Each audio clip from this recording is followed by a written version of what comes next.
I'm Rachel Montgomery, 28, living in the shadow of my perfect older brother James for as long as I can remember. Our family dinners were always the same script. James the golden child, me the disappointment. Last Thanksgiving was the final straw. Dad looked me straight in the eyes and asked, "When will you ever be successful like your brother?" While Mom nodded in agreement.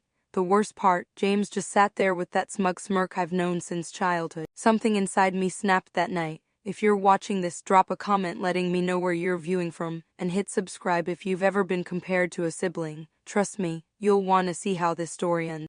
Growing up in Lexington, a wealthy Boston suburb, meant expectations were sky high from day one. Our colonial-style house with its manicured lawn and prestigious address set the stage for what my parents considered success. My father, Richard Montgomery, built his reputation as one of Boston's most ruthless corporate attorneys, while my mother, Elizabeth, ran her own pediatric practice catering to the city's elite family. Their marriage wasn't just a union of love but a merging of ambitions, credentials, and social status.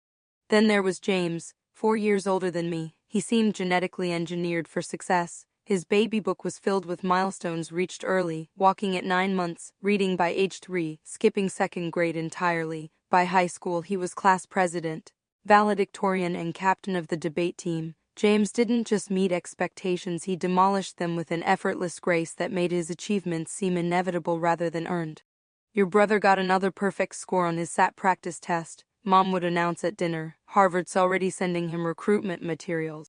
I was 10 when these comparisons began in earnest, still trying to master long division while my brother prepared for collegiate-level competitions. The differences between us couldn't have been more stark. James inherited our father's analytical mind and our mother's disciplined focus. I got something else entirely. School was always a struggle for me, not because I lacked intelligence, but because my brain worked differently. While James excelled at memorization and standardized tests, I would lose myself in creative projects, spending hours designing intricate worlds in my sketchbook instead of studying for exams. Teachers would write the same comments on every report card: "Rachel shows potential but lacks focus or needs to apply herself more consistently." By the time I reached high school, the pattern was firmly established. James had graduated from Harvard with honors and was pursuing his BA at Wharton. Family conversations revolved around his internships, connections, and career prospects. When I expressed interest in graphic design, my parents exchanged those familiar concerned glances. "Honey," Mom said, using her doctor voice, "that's a nice hobby, but you need a real career plan. What about pre-med or at least business?" I tried, I really did. I took app classes, joined clubs that would look good on college applications, and applied to my parents' approved list of universities. But my heart wasn't in it. My grades were decent but not exceptional. I got into Boston University instead of the Ivy League schools that formed my family's baseline for success. "Boo is fine," Dad said when I showed him my acceptance letter, his tone making it clear it was anything but. "At least it's not community college." College was supposed to be my fresh start, but family dynamics followed me there. I initially declared a business major to appease my parents, but after 2 miserable semesters, I switched to graphic design. The phone call home about my decision remains one of the most painful memories of my life. "You're throwing away your future," Dad said, his disappointment palpable even through the phone. "Do you think companies are lining up to hire people who can draw pretty pictures?" By this point, James had graduated from Wharton and landed a position at a prestigious financial firm in Boston. By 25, he was making 6 figures, driving a luxury car, and dating a surgical resident my mother already referred to as her future daughter-in-law. Meanwhile, I graduated with my impractical design degree and moved into a tiny studio apartment in Somerville that I could barely afford. My first job was at a small marketing agency, creating social media graphics and minor website elements for local businesses. The pay was barely above minimum wage, but I loved the creative work. For the first time, I felt I might have found my path. My parents saw it differently. "Rachel, darling," Mom would say during our obligatory Sunday phone calls, "have you thought about getting in BA? It's not too late to build a real career." These conversations intensified after my breakup with Kyle, my boyfriend of 2 years. He was an account manager at a tech company, one of the few parts of my life that earned parental approval. When he accepted a position in Seattle and decided long distance wasn't for him, it was another failure in my parents' eyes. "James and Melissa have been together for 3 years now," Mom reminded me unnecessarily. "They're talking about rings. Stability is so important, Rachel." My apartment became both sanctuary and symbol of my supposed underachievement. While James lived in a luxury high-rise downtown with floor-to-ceiling windows and concierge service, I had a fourth-floor walk-up with second-hand furniture and walls thin enough to hear my neighbors' arguments. Still, I'd painted a beautiful mural across one wall and set up a small but efficient workspace for freelance projects I hoped would build my portfolio. For all their flaws, I loved my family. That was the complicated truth. I cherished memories of Dad teaching me to ride a bike, Mom nursing me through childhood illnesses, James letting me tag along with his friends when I was lonely. There were good times buried beneath the disappointment and comparisons. But as my 20s progressed, those memories felt increasingly distant, replaced by tense dinners and conversations laced with criticism. By last Thanksgiving, I was 28, single, making barely enough to cover rent and student loans, and still being introduced at family functions as James's little sister. The creative director position I'd been working toward had gone to an external candidate. My one dating prospect in months had ghosted me after 2 coffee dates. I was holding on by a thread, trying to convince myself that following my passion would eventually pay off, despite mounting evidence to the contrary. What I couldn't see then was that I was measuring my life against a yardstick that wasn't designed for me. Success in my family had only one definition, and it looked exactly like James Montgomery. Thanksgiving has always been a production in the Montgomery household. Mom spends weeks planning the menu, ordering a heritage turkey from a specialty farm and preparing family recipes that have graced our table for generations. Dad brings up bottles of wine from his carefully curated cellar. The formal dining room, rarely used the rest of the year, becomes the stage for our annual performance of family success. Last Thanksgiving began like all the others. I arrived early to help, as expected, while James would sweep in just before dinner, bringing some expensive contribution in the glow of his accomplishments. Mom had me polishing the sterling silver and arranging flowers while she handled the important cooking task. "Rachel, not those glasses for the wine," she corrected, taking the crystal flutes from my hands. "These are for the champagne. We'll need it for James's toast." "What toast?" I asked, already feeling the familiar knot forming in my stomach.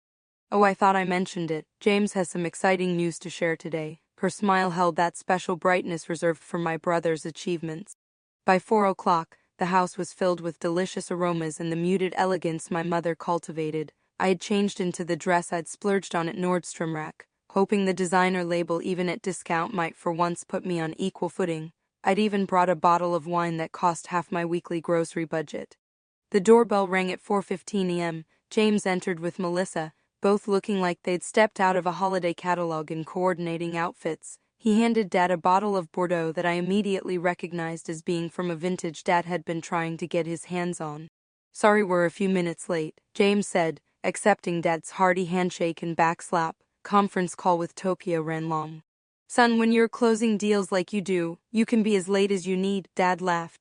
Melissa hugged me with her typical polite warmth. I'd always found it hard to dislike her. Despite her perfect fit into my family's value system, she was brilliant, beautiful, and unfailingly kind, never participating in the subtle digs often directed my way.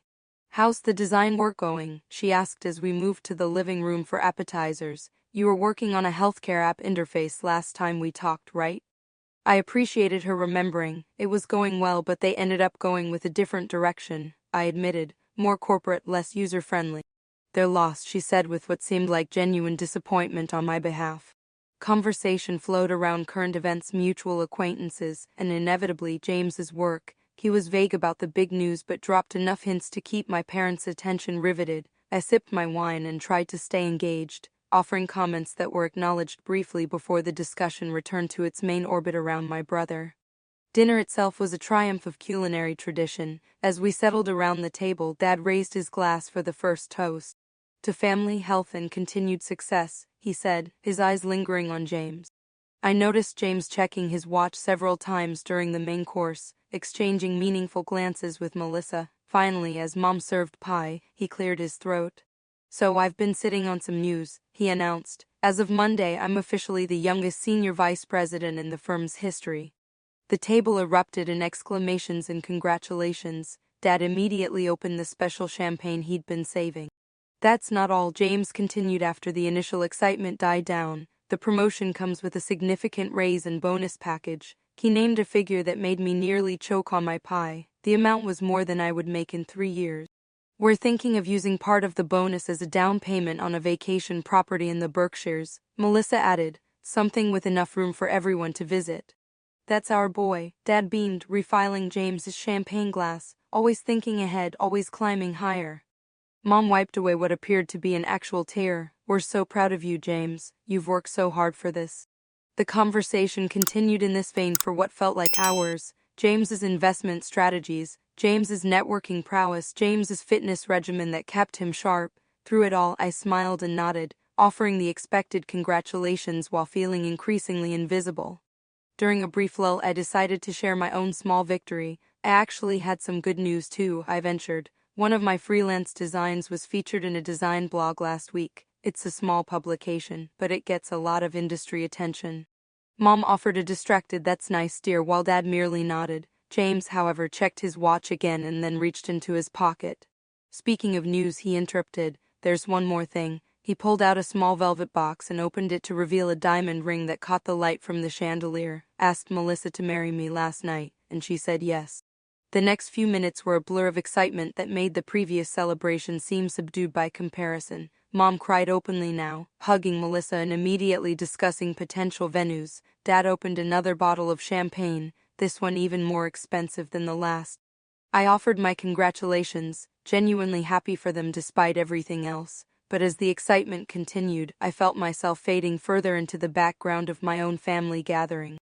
As dessert plates were being cleared, Dad turned to me with what I'm sure he thought was helpful interest. "So, Rachel, any prospects on the horizon, career-wise or otherwise?"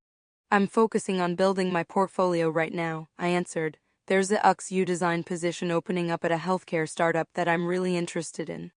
"Another startup?" Dad frowned. "Don't you think it's time to look for something more established? Something with benefits, a retirement plan?"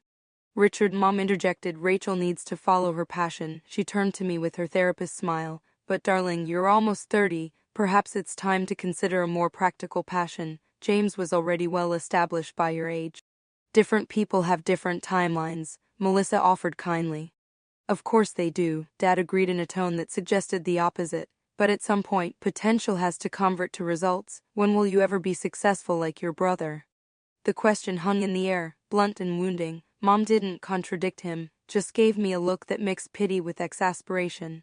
"Your father just wants what's best for you," she added. "We worry about your future, especially with the economy being so uncertain for creative fields."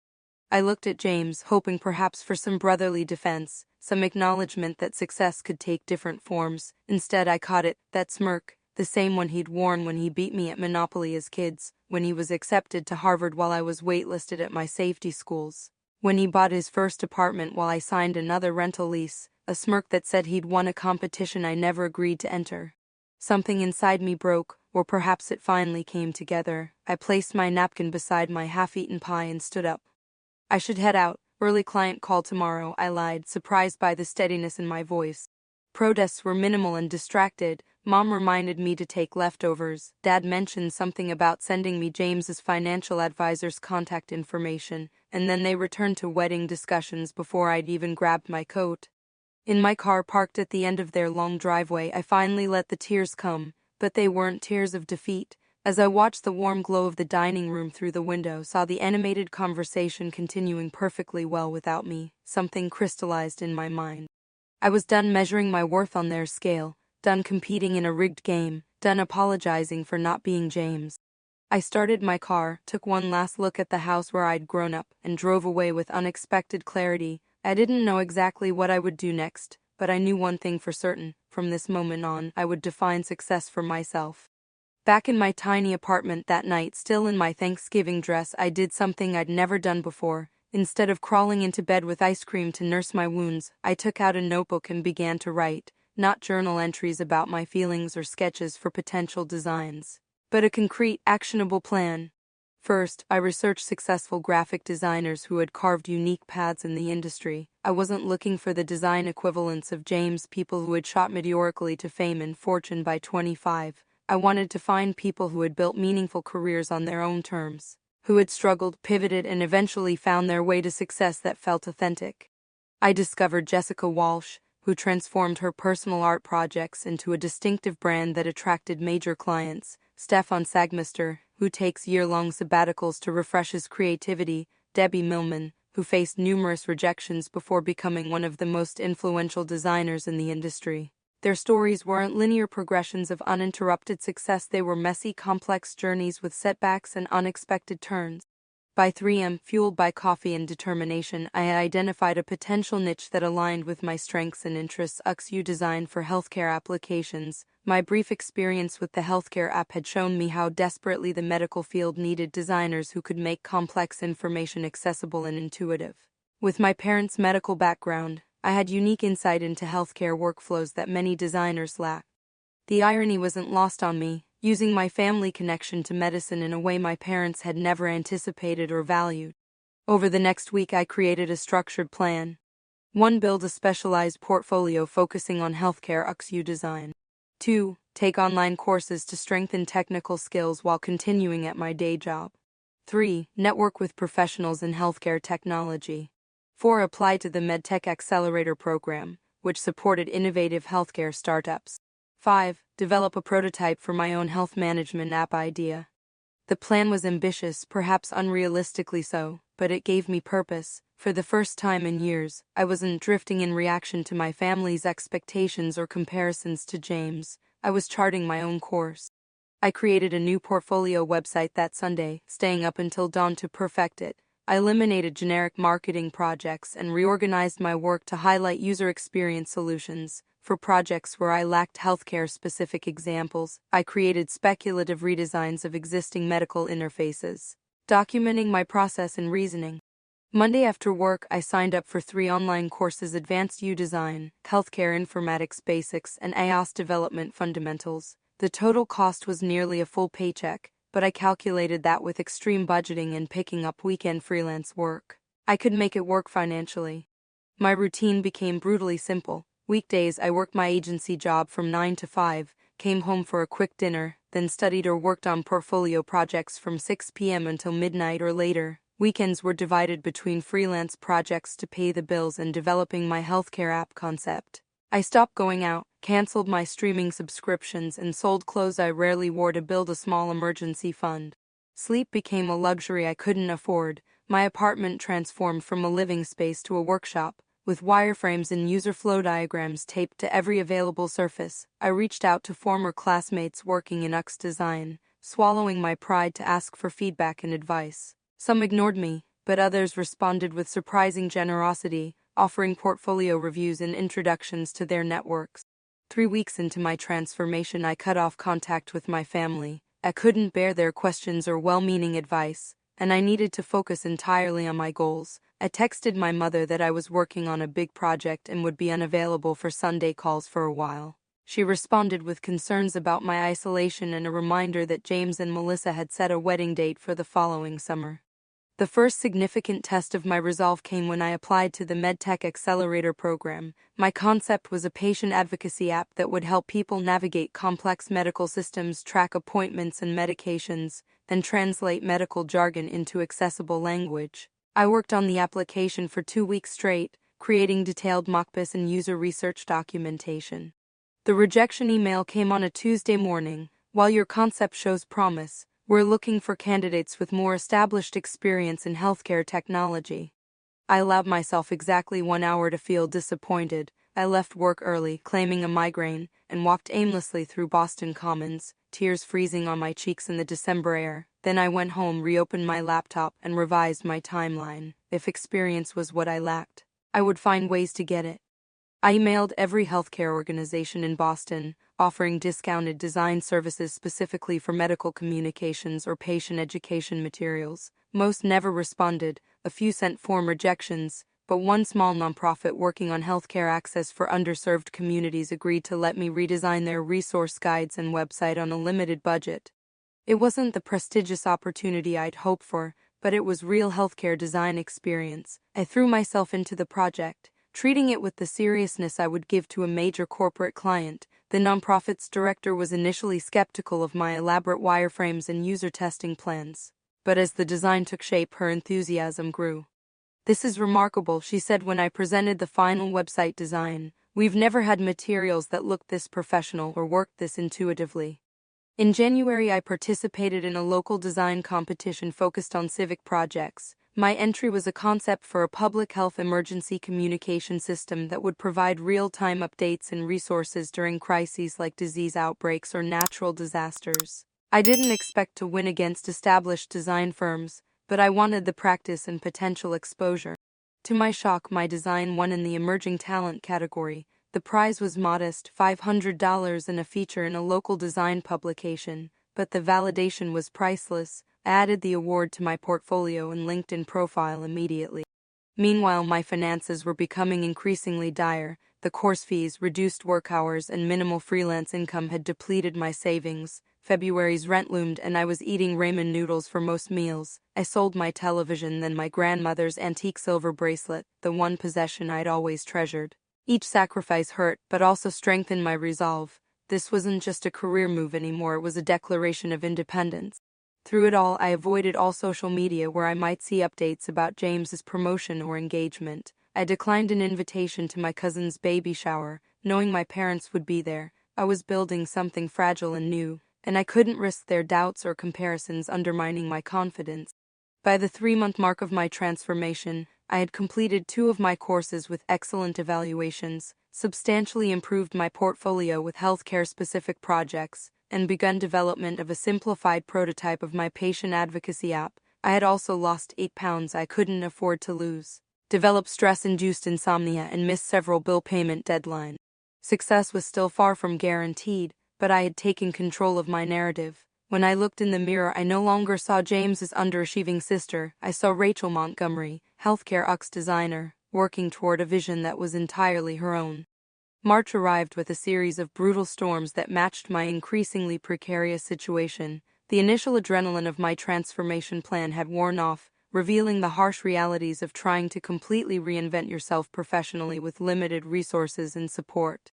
I had begun applying for UX positions at healthcare companies across the country, leveraging my growing portfolio and the small recognition I'd received from the design competition. The responses were discouraging. We're looking for candidates with formal UX training. Your healthcare experience is insufficient for this role. We require a minimum of 5 years of specialized experience.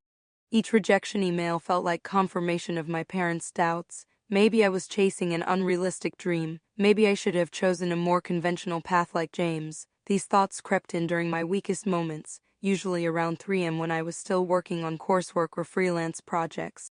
My financial situation had moved from concerning to critical. I had extended my credit cards to their limits, postponed student loan payments, and was now 2 weeks late on rent. My landlord, Mr. Peterson, had always been reasonable, but his patience was wearing thin.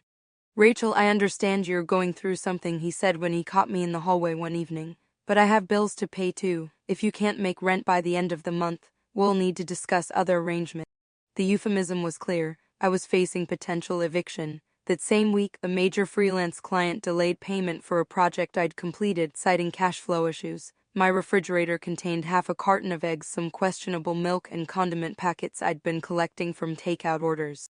It was in this state of mounting desperation that I received a text from my mother, breaking my self-imposed family communication ban.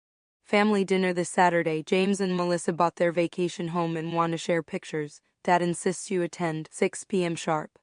I stared at the message for a long time. The last thing I needed was another reminder of the vast gulf between my brother's achievements and my struggling existence. But I was also painfully aware that my parents had connections in the healthcare industry that might help me. Pride had sustained me for months, but pride wouldn't pay my rent. The Montgomery family home looked exactly the same as I pulled into the driveway that Saturday evening. Inside, the familiar scents of Mom's roast chicken and Dad's favorite whiskey mingled with the sound of laughter from the living room. I smoothed my one remaining professional outfit and plastered on a confident smile. "Rachel, you've lost weight," Mom observed immediately, her tone mixing concern with what sounded suspiciously like approval. "Are you doing that intermittent fasting thing while the girls are trying?" "Just busy with work," I deflected, accepting a glass of wine I couldn't afford to buy myself anymore. James and Melissa sat on the couch, looking tanned and relaxed. My brother's new Rolex caught the light as he scrolled through photos on his iPad. "Perfect timing, Ratch," he said. "We were just about to show the pictures from the Berkshire's house. Wait until you see the guest cottage. We thought it would be perfect for you to stay in when you visit." The slideshow that followed was an exercise in opulence: 5 bedrooms, a gourmet kitchen, panoramic mountain views, and yes, a charming guest cottage larger than my entire apartment. James narrated each image with details about property values, appreciation potential, and tax advantages, while my parents nodded approvingly. "And here's the best part," James announced, showing a photo of an expansive home office with built-in bookshelves and a stone fireplace. "This is where I'll be working remotely during summers. The firm is so pleased with my performance, they're letting me set my own schedule." "That's our boy," Dad said, raising his glass, always negotiating from a position of strength.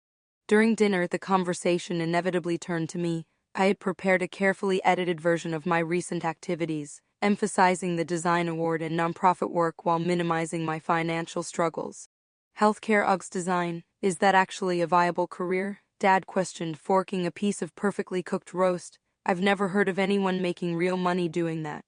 "It's an emerging field," I explained, trying to keep my voice steady. "As healthcare becomes more digital, there's increasing demand for designers who understand both technology and medical context." "Sounds very niche," Mom observed. "Have you had any actual job offers?" "I'm in discussions with several companies," I said, stretching the truth to its breaking point. A few polite rejection emails hardly constituted discussion. James set down his wine glass. "You know, Rachel, if you're interested in healthcare technology, I could introduce you to some people. My firm has a division that invests in medical startups." The offer should have sounded helpful, but his tone carried that familiar condescension. This wasn't collegial networking, this was my successful brother throwing a lifeline to his drowning sister. "Thanks, but I'm developing my own connections," I said stiffly. "Don't be stubborn, Rachel," Dad interjected. "Your brother is offering you a valuable opportunity. Do you know how many people would kill for that kind of introduction?" "I appreciate it," I said, trying again, "but I want to build my career based on my own merit and skills." Mom sighed dramatically. "This is exactly what we worry about, Rachel. This impractical idealism. You can't always do things the hard way just to prove a point." "I'm not trying to prove."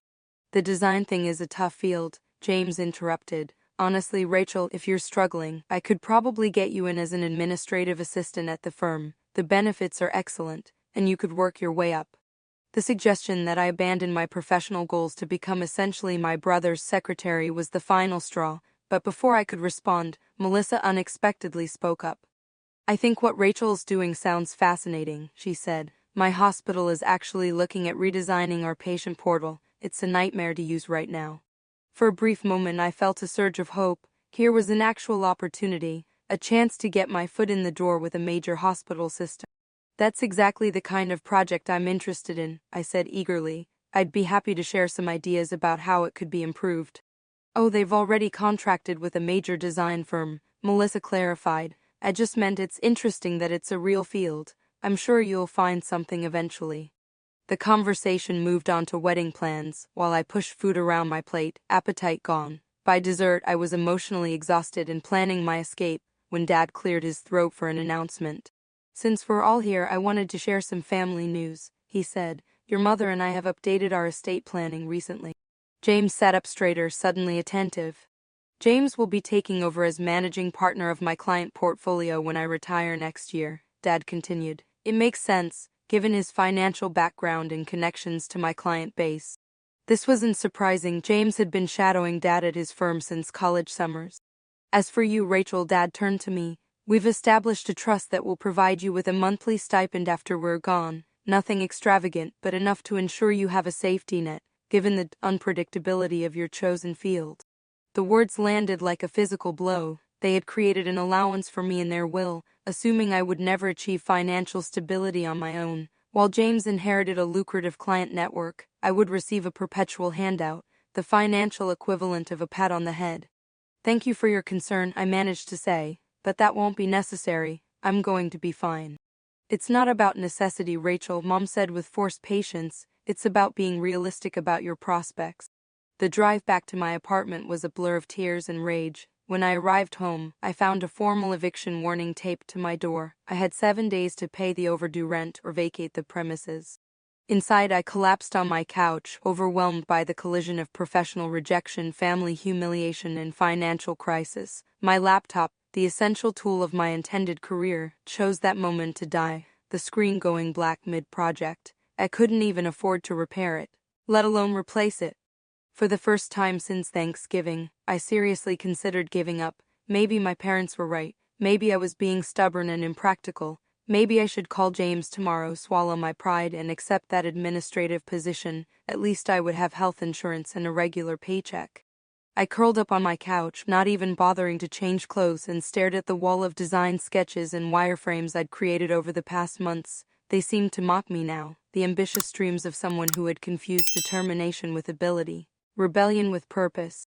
What am I doing? I whispered to my empty apartment. The question hung in the air unanswered as I finally drifted into exhausted sleep.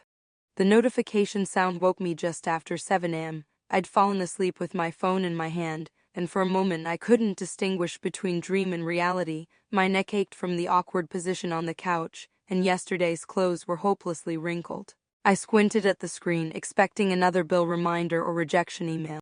The subject line read, "Your portfolio impressive, healthcare work." Fully awake now, I sat up and opened the email. Dear Ms. Montgomery, I'm Alex Rivera, founder and CEO of Healthwise Solutions. Your portfolio was shared with me by Jessica Chen, who attended the Boston Design Collective event where you won the Emerging Talent Award. We're particularly impressed with your patient advocacy app concept and your redesign of the community health center material. Healthwise is a growing healthcare technology startup focused on creating intuitive, accessible digital solutions for patient care management. We're expanding our design team and would like to discuss potential opportunities with you. Are you available for a video interview this week? Best regards, Alex Rivera. I read the email 3 times, certain I was misunderstanding or that it was somehow sent to me by mistake. Healthwise Solutions was a rising star in the healthcare technology space. I'd researched them during my initial market analysis. They had recently secured significant venture capital funding and were known for their innovative approach to patient-centered design.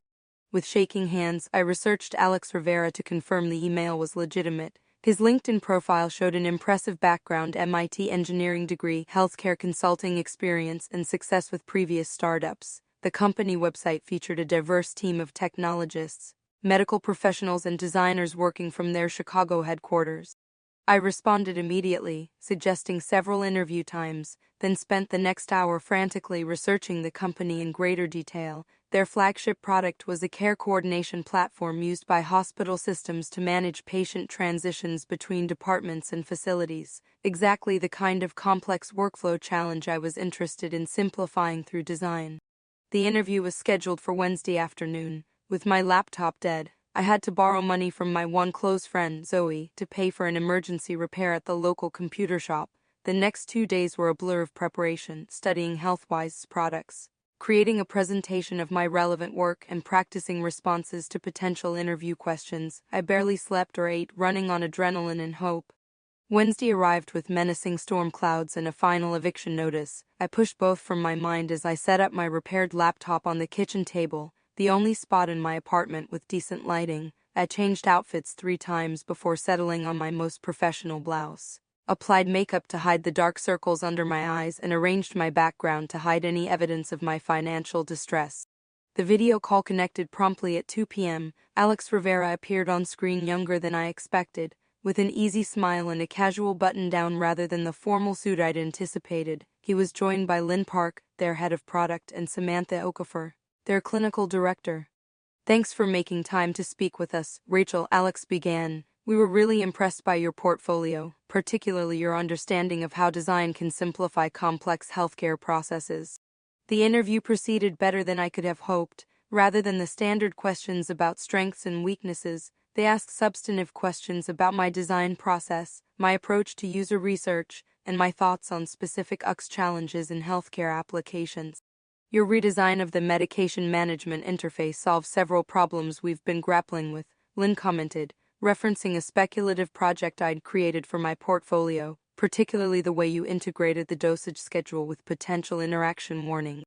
I noticed you have some personal connection to healthcare, Samantha observed. Your insights seem informed by more than just design theory. My parents are both medical professionals, I explain. I grew up overhearing discussions about patient care challenges and system inefficiencies. It gave me perspective on how technology often complicates rather than simplifies healthcare delivery. As the conversation continued, I felt a growing sense of alignment with their company values and approach. When they asked about my current employment situation, I decided on honesty.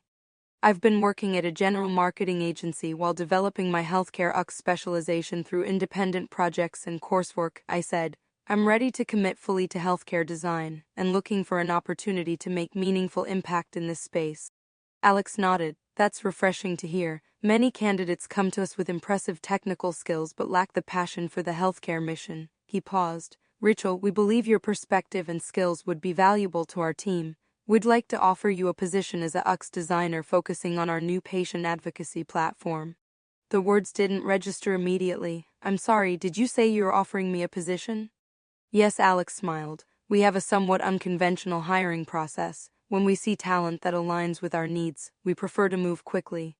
Lynn added, the position would require relocation to Chicago as we value in-person collaboration, especially for design roles. We offer a competitive relocation package. They outlined the details: a salary that was more than double my current income, comprehensive benefits, equity options in the company, and a relocation stipend. The position would involve leading design for a new patient-facing application that sounded remarkably similar to the concept I'd been developing independently. We'd need your decision relatively soon, Alex said. The project is beginning its design phase in 3 weeks, and we'd want you onboarded before then. After the call ended, I sat motionless at my kitchen table, trying to process what had just happened. The opportunity exceeded my wildest expectations, a chance to do meaningful work in exactly the specialization I'd been targeting, with a company whose values aligned with mine, at a compensation level that would transform my financial situation. There was just one catch: Chicago, 2,000 miles from Boston, away from everything and everyone I knew, including my family. When I called my parents that evening to share the news, their reaction was predictably mixed. Chicago, Mom repeated, as if I'd said Mars. Rachel, your whole life is here in Boston, your support system, your connections. This sounds very risky, Dad added. Startups have a high failure rate. What happens if they go under in 6 months? You'll be stranded in a new city with no safety net. I explained the company's strong financial position, their recent funding round, and the comprehensive benefits package. This is exactly the kind of opportunity I've been working toward, I concluded. It's a chance to establish myself in healthcare UX with a company that values my specific skills. It sounds like running away, Mom said bluntly. Things get difficult here and suddenly you're moving across the country. Before I could respond, Dad jumped in with a counter-proposal. Before you make any rash decisions, talk to James. He mentioned that admin position again at dinner last night. It would keep you here, provide stable income, and give you time to find something local in your field if you're still set on this design path. The conversation continued in this vein, my excitement gradually deflating under their concerns and alternatives. When we hung up, I felt the familiar weight of doubt settling back onto my shoulders. The next day, James called me directly, a rare occurrence. Dad told me about the Chicago offer, he said without preamble. Sounds interesting but risky. Startups are volatile, Rachel. I've seen the financials on dozens of them through the firm. Healthwise has solid funding and an experienced leadership team, I countered. I've done my research. I'm sure you have, he said in a tone that suggested otherwise. Look, I'm not calling to discourage you. I just want you to know the offer at my firm is genuine. Executive assistant to the investment committee, you'd be working with our top clients, learning the business from the inside. The salary is competitive and there's a clear advancement track. I appreciate that, James, but it's not the career I want. There was a pause. Can I be blunt? He finally said. This design thing, it's been your passion project for what, a few months? You're about to uproot your entire life based on a temporary enthusiasm. I'm offering you a chance at real stability with a prestigious firm. Why wouldn't you at least consider it? I recognized the familiar framework. James knew best. His path was the right path. My interests were childish enthusiasms rather than legitimate career choices. I have considered it, I said, surprising myself with my calm tone, and I'm choosing health-wise.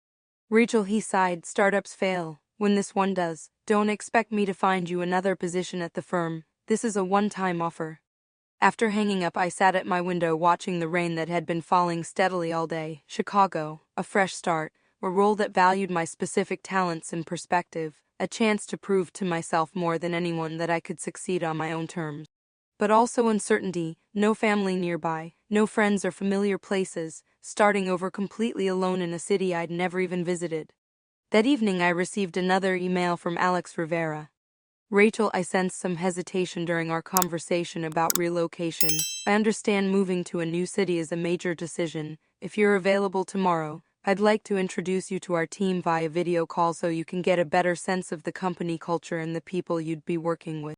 The virtual tour the following day lasted nearly 2 hours. I met designers, developers, and healthcare specialists who shared their experiences at HealthWise. I saw their open, collaborative workspace and heard about their approach to product development. Most significantly, I spoke with Claire Jensen, another designer who had relocated from Portland the previous year.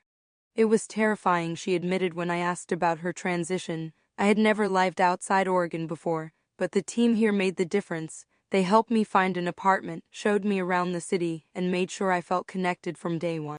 What struck me most was how different the culture was from what I'd experienced professionally and personally in Boston. There was none of the rigid hierarchy or status consciousness I'd grown up with.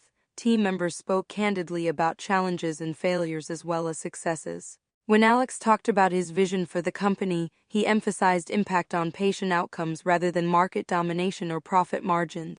By the end of the call, my decision was clear. This wasn't just an escape from my family's expectations or financial troubles. It was a positive step toward becoming the professional and the person I wanted to be.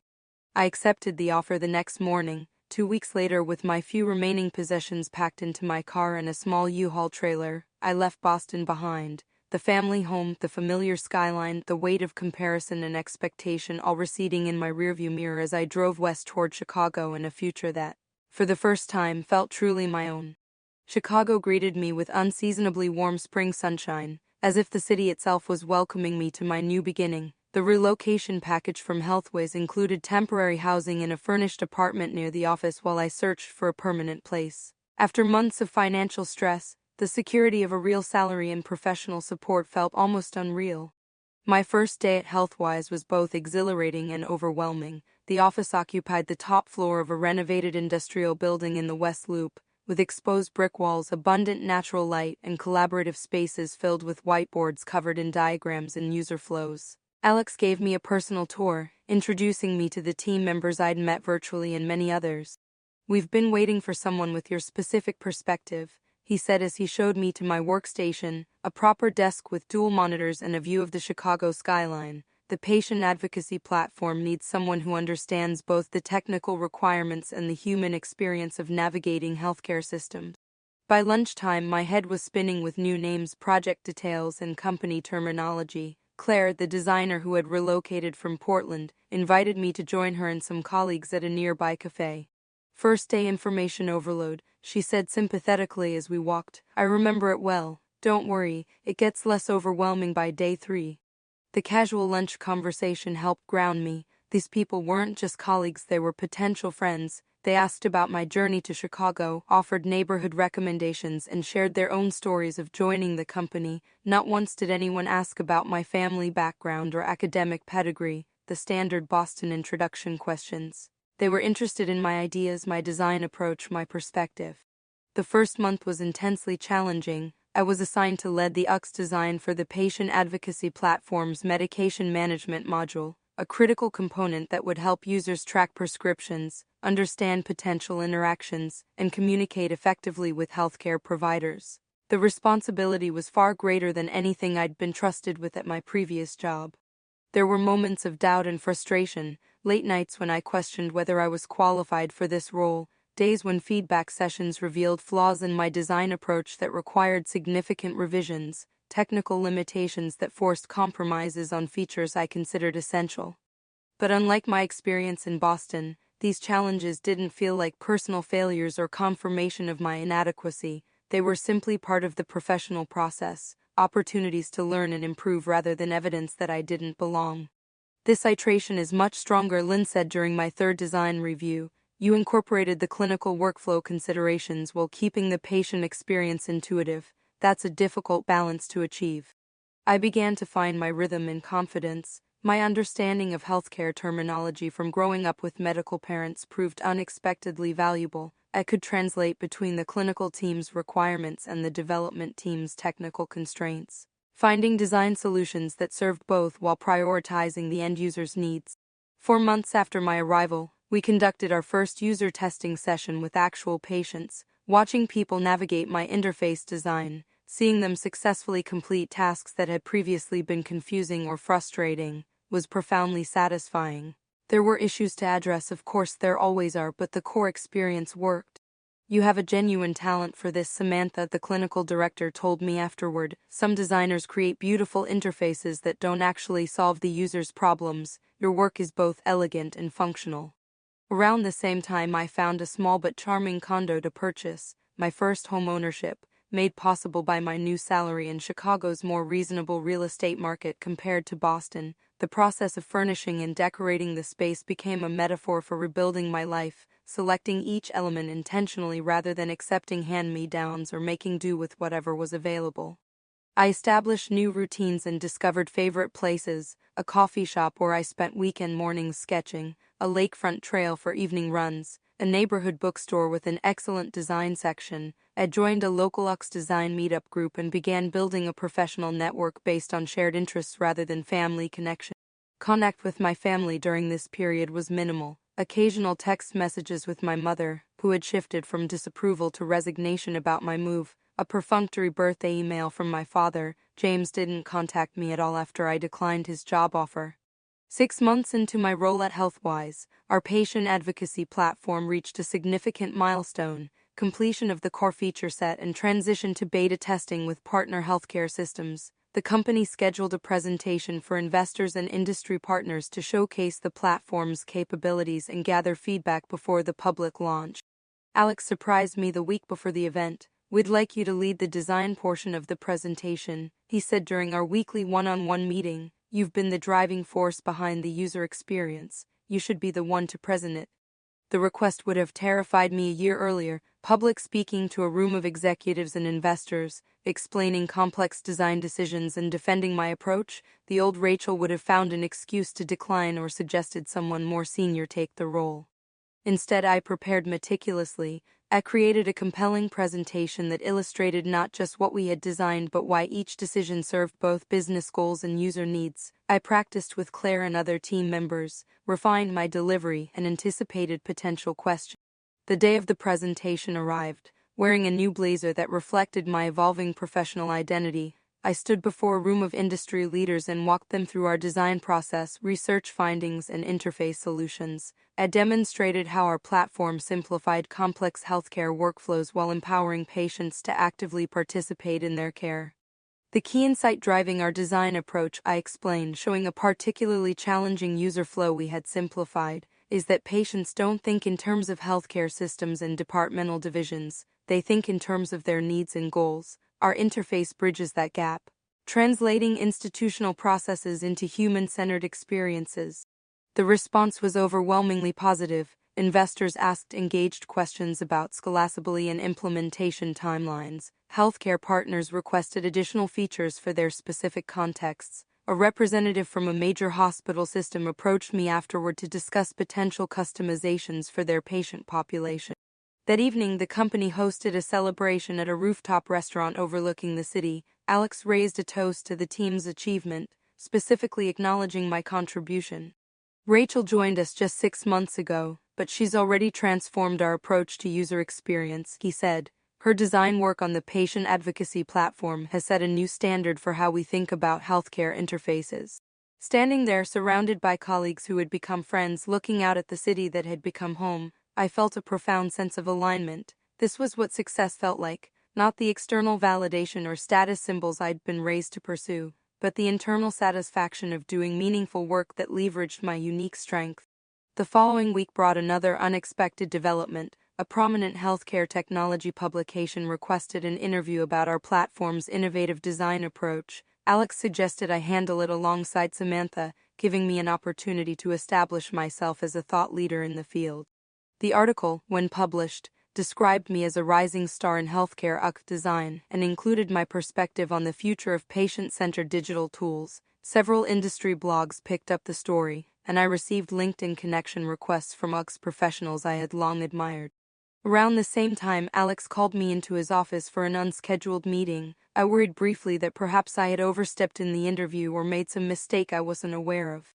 "Rachel, your work these past months has exceeded our already high expectations," he began. The executive team has been discussing your role as we move toward product launch and scale our operations.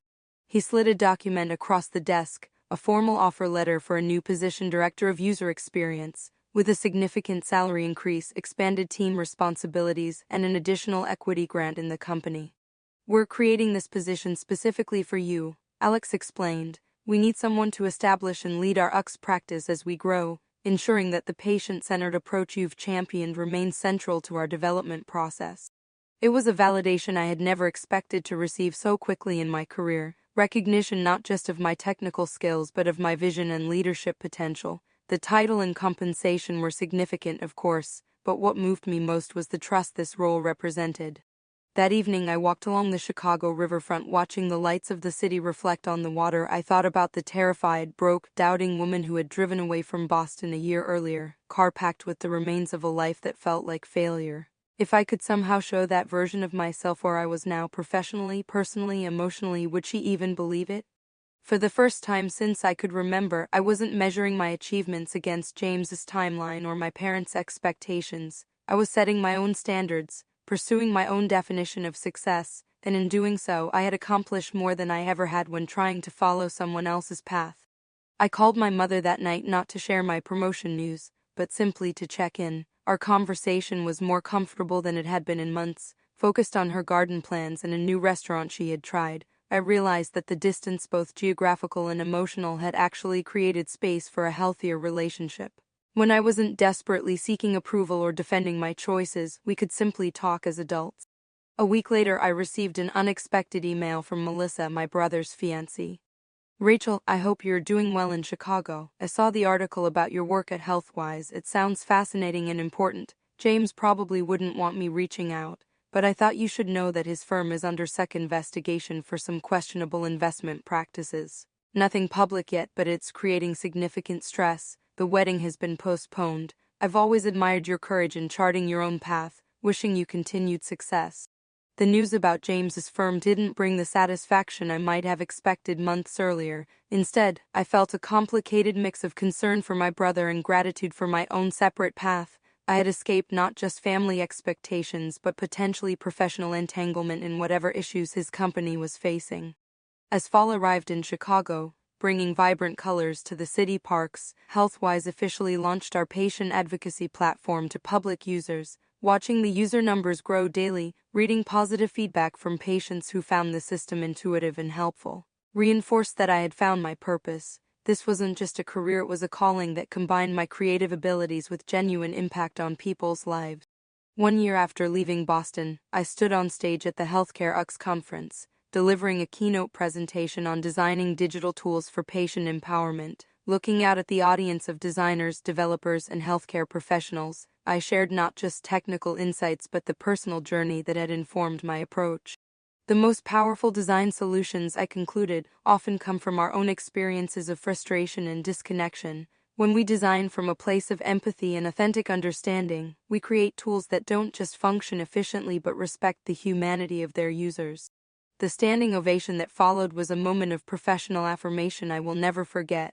But the true measure of my transformation was internal, the quiet confidence that had replaced desperate striving, the genuine purpose that had replaced performative achievement, the self-acceptance that had replaced perpetual comparison. I had become not a second-rate version of James, but the first-rate version of Rachel, and that was the greatest success of all.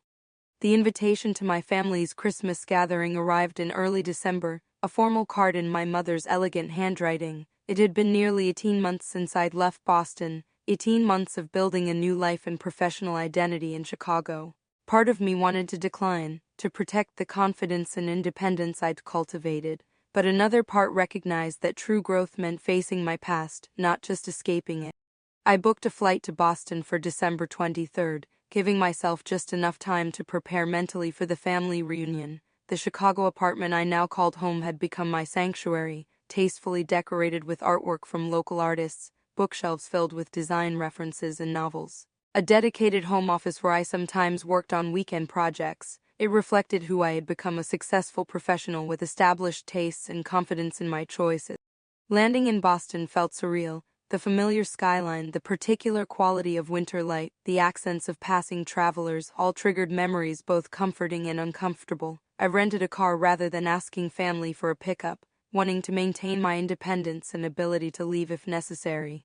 The family home looked smaller than I remembered, though nothing had changed externally. Christmas lights outlined the roof and windows, and a wreath hung on the front door, exactly as it had every year of my childhood. I sat in the rental car for several minutes, gathering courage before finally approaching the door.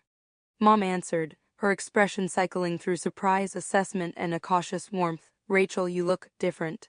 It wasn't just a polite greeting. I was different, not just the confidence in my posture or the quality of my winter coat, but a fundamental shift in how I carried myself. My hair was styled in a modern cut that suited my face better than my previous attempts to match Boston's conservative aesthetic. My clothes reflected my personal style rather than an effort to meet others' expectations.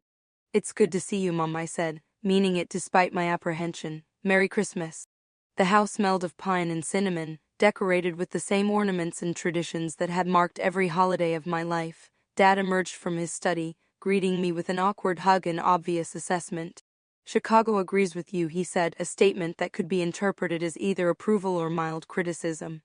"I love it there," I replied simply. The most striking change was in James. My confident, polished brother appeared diminished somehow. His designer sweater hung loosely on a frame that had lost weight, and shadows under his eyes suggested ongoing stress. The investigation Melissa had mentioned had clearly taken its toll. "Rachel," he nodded, his typical smirk replaced by something closer to wariness.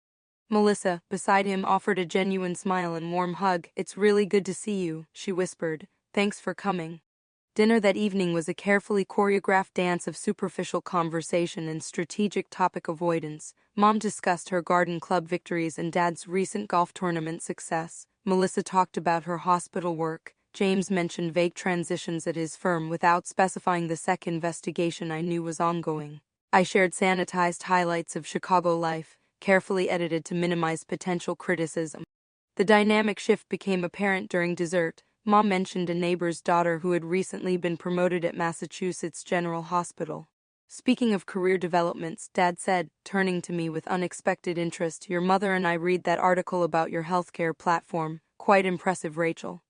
The compliment, so unfamiliar from my father, momentarily stunned me into silence. "The interface looks remarkably intuitive," he continued. "I showed it to Dr. Kavanagh at the club. He's been complaining about their electronic health record system for years. He was quite impressed with your approach." "Thank you," I managed, trying to hide my shock at this unexpected validation. "Tell us more about your role there," Mom encouraged. "The article mentioned you're a director now." The conversation that followed was unprecedented in our family history. My parents asked substantive questions about my work, listened attentively to my explanations of user experience principles, and seemed genuinely interested in my professional achievements. James remained notably quiet, picking at his dessert and occasionally checking his phone. Later, as Mom and Melissa cleared dishes, Dad pulled me aside to his study, traditionally the space for serious family discussions. "Your company's funding round was oversubscribed, I understand," he said, referencing a recent development I hadn't mentioned. "That's a strong indicator of market confidence." "Yes, we closed at 30s above target," I confirmed. The patient advocacy platform's early metrics exceeded investor expectations. Dad nodded, settling into his leather chair. "Rachel, I owe you an apology." The words were so unexpected I thought I'd misheard. "I pushed you toward paths that weren't right for you," he continued. "I measured your potential by standards that didn't recognize your actual talents. That was short-sighted of me." "Dad, you don't need to." "I do need to," he interrupted, his voice uncharacteristically emotional. "When you left for Chicago, I was convinced you were making a terrible mistake. I thought you were running away from reality, but you weren't running away. You were running towards something I couldn't see." The acknowledgement brought tears to my eyes. All those years of trying to earn his approval, and now it came when I was no longer desperate for it. "I'm proud of what you've accomplished, Rachel, not just the title or the company success, but the courage it took to forge your own path." Our conversation was interrupted by raised voices from the kitchen. James and Melissa were arguing in hushed but intense tones. When we rejoined the group in the living room, the tension was palpable. "Should we open gifts?" Mom suggested, attempting to restore holiday harmony. The exchange of presents provided temporary distraction, but the underlying currents couldn't be contained for long. As we finished, James abruptly set down his coffee cup. "While we're all sharing good news," he said with an edge to his voice, "I suppose I should update everyone on my situation." Melissa reached for his hand, but he pulled away. "The firm is undergoing restructuring following some regulatory challenges," he said, the corporate euphemisms failing to disguise the severity. "My position has been eliminated as part of the company's cooperation agreement with the SEC." The silence that followed was deafening. "James wasn't involved in the improprieties," Melissa added quickly, "but the executive team is being replaced entirely to restore investor confidence." "It's a temporary setback," Dad said firmly. "With your credentials, you'll have offers lined up in no time."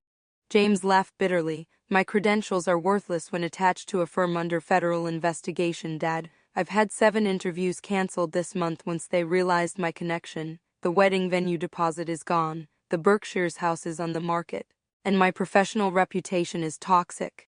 The raw vulnerability from my always controlled brother was shocking. Part of me, a small wounded part I wasn't proud of, felt a flash of vindication, but the larger part recognized his pain all too well. I had been there, watching my carefully constructed life crumble, feeling lost and alone. "James," I said quietly, "I might have some contacts who could help." He looked at me with suspicion. "I don't need charity, especially not from my little sister."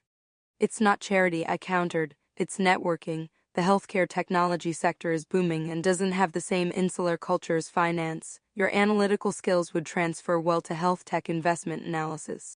The conversation that followed was tentative but opened a door that had been firmly closed between us for years. I didn't promise miracles, but I offered genuine help: introductions to venture capital firms specializing in healthcare innovation, insights into the industry landscape, perspective on how his skills might translate to a new sector. Later that night, Mom found me alone on the back porch watching snow begin to fall in the garden. "You've grown into yourself," she observed, wrapping a shawl around her shoulders against the cold. "All these years I worried about you finding your place. I never considered that the place we expected you to fit might be the wrong shape." "I needed to figure it out for myself," I said. "I couldn't become who I needed to be while trying to meet expectations that weren't aligned with my strengths." She nodded, looking out at the falling snow. "Your father and I put too much pressure on both of you, in different ways. We thought we were ensuring your success, but we were just imposing our definition of it."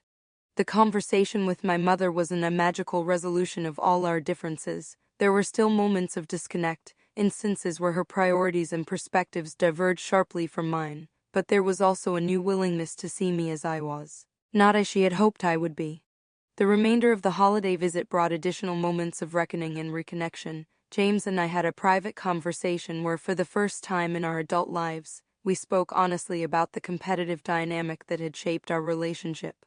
"I was jealous of you too, he admitted, surprising me. "Everything came so easily to me that I never developed resilience. The first major failure and I'm completely lost. But you kept getting knocked down and finding new ways forward." "Different strengths," I suggested. "Maybe we were both trying to succeed in the wrong contests." Before I left Boston, I made good on my promise to help James explore opportunities in healthcare technology. I introduced him virtually to contacts at several venture firms specializing in the sector and shared resources about the industry landscape. Whether he would pursue this path remained to be seen. But the act of offering support as a professional peer rather than a pitied sibling represented a profound shift in our dynamic. Back in Chicago after the holidays, I reflected on how dramatically my life had changed in 18 months. I had arrived broken and desperate, fleeing failure and comparison. Now I returned confident and established, capable of engaging with my family from a position of security rather than defensiveness. In February, an unexpected opportunity arose. HealthWise was expanding, opening a Boston office to partner with the city's renowned medical institutions. Alex approached me about leading the expansion. "We need someone who understands both the healthcare technology landscape and the Boston market," he explained. "You're uniquely positioned for this role." The offer was compelling professionally: increased responsibility, equity adjustment, the chance to build a team from the ground up. But it also presented a personal crossroads. Returning to Boston would mean facing my past daily, not just during holiday visits. It would mean redefining my relationship with my family on an ongoing basis, not just in controlled doses. After careful consideration, I accepted the position with specific conditions that would maintain my authority and independence. The Boston office would operate under my leadership with direct reporting to Chicago headquarters, not through local hierarchies. One of my first hiring decisions was controversial but ultimately transformative. James had taken my introduction seriously, studying healthcare technology and completing certifications in healthcare analytics, when a position opened for an investment analyst to evaluate potential healthcare partnerships. I advocated for interviewing him. "Are you sure that's wise?" Alex questioned. "Family-business relationships can be complicated." "I'm not suggesting hiring him because he's my brother," I clarified. "His financial analysis skills are exceptional, and he's demonstrated commitment to understanding our industry. Plus, his experience with regulatory compliance will be valuable given healthcare's complex legal landscape." James joined Healthwise Boston 3 months after I returned to the city. Our professional relationship had clear boundaries and expectations, distinct from our personal connection. He started in a junior position despite his previous executive title, acknowledging the need to earn trust and build expertise in the new sector. The journey wasn't always smooth. There were moments of regression into old patterns, instances where family dynamics threatened to undermine professional objectivity, but these challenges also provided opportunities for growth and real communication. At a team dinner celebrating the Boston office's first anniversary, I found myself reflecting on the circular nature of my journey. I had fled Boston to find myself, only to return stronger, clearer, and more capable of creating the life I wanted in the place where I began. To defining success on your own terms, I toasted, raising my glass to the team we had built, a diverse group of designers, developers, and healthcare specialists united by a shared mission rather than competitive hierarchy. The true measure of my transformation wasn't in the title, the salary, or even the professional recognition. It was in the inner confidence that had replaced desperate striving, the genuine purpose that had replaced performative achievement, the self-acceptance that had replaced perpetual comparison. I had discovered that success isn't a fixed destination or a comparative measure against others. It's the alignment of your work with your values, the impact of your contributions, and the authenticity of your connections. It's building something meaningful on the foundation of your unique strengths rather than trying to replicate someone else's blueprint. So, what would I say to you if you're facing similar struggles? Trust your instincts about your own talents, even when others can't see their value. Have the courage to pursue the path that energizes rather than depletes you. Understand that sometimes the greatest success comes after allowing yourself to fail in ways that teach you who you really are. Have you ever had to make a difficult choice between meeting others' expectations and following your authentic path? Share your experience in the comments below. Don't forget to like and subscribe if this story resonated with you. And remember, the most powerful validation isn't the external approval but the quiet confidence that comes from becoming exactly who you were meant to be. Thank you for joining me on this journey. Until next time, keep defining success on your own terms.